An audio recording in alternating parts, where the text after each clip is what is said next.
Hi குட்டீஸ், நாம இப்ப இந்த வீடியோல சப்ராக்ஷனோட கீ பாயிண்ட்ஸ் தான் பார்க்க போறோம்.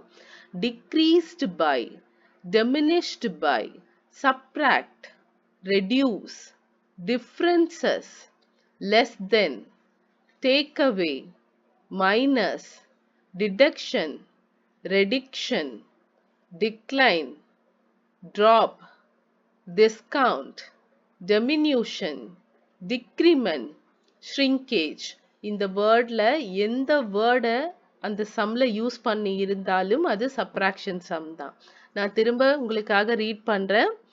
Decreased by, diminished by, subtract, reduce, differences, differences எல்லாமே சேம் வேர்ட் தான். less than, take away, minus, deduction, reduction, decline, drop,